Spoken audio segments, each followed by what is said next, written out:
Hello guys, मेरा नाम है हिमांशु और आप देख रहे हैं रेसल अलर्ट। तो गाइस, जैसा है कि सेथ रॉलिंस की टीम का डोमिनेंस तो हमें इस वीक के रॉ में देखने को मिला ही, लेकिन ये चीज अब होने वाली है एंड और रोमन रेंस आने वाले हैं वापस कुछ मास्टर प्लान के साथ। तो वो चीज क्या है, आज की इस वीडियो में मैं उसी के बारे में करने वाला हूँ बात। लेकिन इससे पहले मैं आप सभी को बताना चाहता हूँ रॉ के बाद से जुड़ी कुछ अपडेट्स के बारे में। इसके अलावा इवोल्यूशन प्रीमियम लाइव इवेंट के लिए WWE ने और क्या कुछ बड़ी चीजें कर दी है ऑफिशियल। तो जैसा है कि इस वीक हमें WWE का दो बड़ा इवेंट देखने को मिलने वाला। सबसे पहला तो है सैटरडे नाइट्स मेन इवेंट और सेकंड है इवोल्यूशन। और देखकर लग रहा है अभी WWE इवोल्यूशन पर ही ज्यादा ध्यान दे रही, बिकॉज पहले से उन्होंने कई सारी बड़ी चीजें तो कंफर्म करी दी थी। लेकिन इस वीक के रॉ में गाइस कुछ और चीजें हो चुकी है ऑफिशियल। सबसे पहले तो WWE ने ये कंफर्म कर दिया है कि हमें इंटरकॉन्टिनेंटल चैंपियनशिप के लिए ट्रिपल थ्रेट मैच देखने को मिलने वाला है, बेकी लिंच वर्सेस बेली वर्सेस लायरा वेलकैरिया के बीच। और ये चीज WWE ने रॉ से पहले कर दी थी कंफर्म, जिसकी वजह से इस वीक के रॉ में इन तीनों के बीच हमें ब्रॉल भी देखने को मिला। और देखकर लग रहा है कि शायद से ये ट्रिपल थ्रेट मैच ही अपना मेन इवेंट होने वाला है इवोल्यूशन का।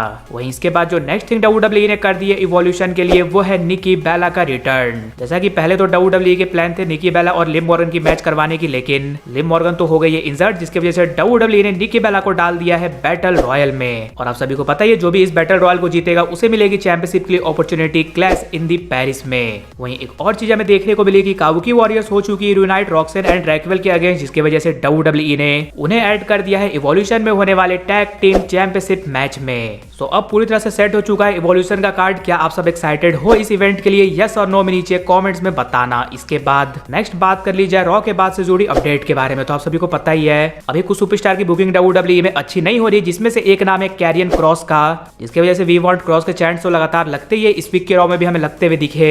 और सैमी ज़ेन पर भी जब उन्होंने मैच से पहले अटैक किया था तब भी वी वांट क्रॉस के चैंट्स लग रहे थे। लेकिन आप सभी को बता दूं एरिना के बाहर जो क्राउड रहती है वहां पर भी वी वांट क्रॉस के चैंट्स लग रहे थे, जिसकी वजह से हमें कैरियन क्रॉस वहां पर पहुंचते हुए दिखे। सभी फैंस को उन्होंने ऑटोग्राफ ये सब दिया और चीजें शांत हुई। और गाइस, फैंस के बीच ही नहीं बल्कि बिजनेस में भी कैरियन क्रॉस हमें WWE का प्रॉफिट कराते हुए दिख रहे हैं, बिकॉज वो सेकंड नंबर पर आ चुके हैं WWE के मर्चेंडाइज सेल करवाने में। सो अब तो भाई WWE को कैरियन क्रॉस को अच्छा बुक करना चाहिए, उनके अंदर टैलेंट भी है। और जैसा कि इस वीक के रॉ में पता चला है कि सैमी ज़ेन तो हो चुके हैं टेलीविजन से बाहर, इसलिए लेट्स से कि अब WWE कैरियन क्रॉस के साथ क्या कुछ करती है, बस रिलीज ना कर दे। वैसे क्या आप देखना चाहते हो कैरियन क्रॉस को मेन इवेंट लेवल पर जाते हुए या फिर नहीं, वो जरूर से नीचे कॉमेंट्स में बताना।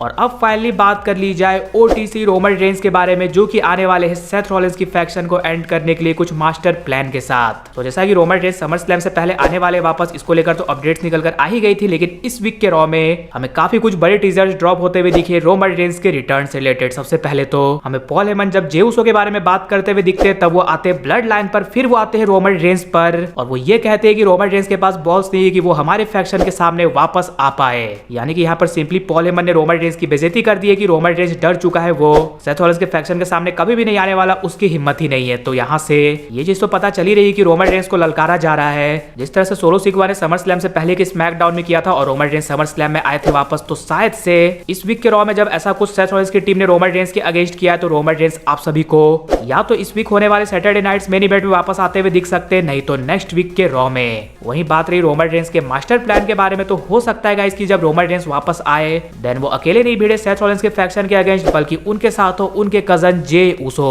बिकॉज इस वीक के रॉ में हम सब ने देखा है कि किस तरह से ब्रॉन्सन रीड ने कई सारे सुनामीज लगाए जे उसो पर, और ब्लड लाइन का मेंशन भी होते हुए दिखा। तो जैसा हम सब एक्सपेक्ट करें शायद से वैसा ही हो, जे उसो की वजह से हमें रोमन रेंस आते हुए दिखे वापस सेथ रॉलिंस के फैक्शन के अगेंस्ट। और सेथ रॉलिंस के फैक्शन से बात चली रही है, तो जैसा कि इस वीक के रॉ में हमें थोड़ी बहुत दरार भी पड़ते हुए दिखी सेथ रॉलिंस की फैक्शन में। या फिर आप कह सकते हो जब पॉल हेमन सेथ रॉलिंस को माइक दे रहे थे, देन वो माइक हमें लेते हुए दिख जाते हैं ब्रॉन ब्रेकर। एंड ये चीज हम सबने ब्लड लाइन में काफी ज्यादा देखी है, बट रोमन रेंस तो गुस्से में आ जाते हैं, लेकिन सेथ रॉलिंस एक तरह से कंफ्यूज थे एंड एप्रिशिएट कर रहे थे ब्रॉन ब्रेकर को कि वो अपना गुस्सा निकाल रहे हैं माइक पर। सो जब डिफरेंसेस क्रिएट होने शुरू हो चुकी है सेथ रॉलिंस की टीम में, तो इस चीज का फायदा हमें उठाते हुए दिख सकती है रोमन रेंस एंड उनकी टीम। बट हाँ, रोमन रेंस और जे उसो एक साथ आ भी जाते तब भी एक मेंबर की कमी रहेगी सेथ रॉलिंस की टीम के अगेंस्ट। तो आपको क्या लगता है वो मेंबर कौन होने वाला है जो कि रोमन रेंस की करते हुए दिख सकता है हेल्प? वो जरूर से नीचे कमेंट्स में बताना। इसके अलावा अगर वीडियो पसंद आएगी तो वीडियो को भी लाइक कर दीजिए और चैनल को सब्सक्राइब करने के साथ साथ उसके बगल वाले बेल आइकन को भी जरूर प्रेस कर दीजिए। तो मिलते हैं गाइस अगली वीडियो में।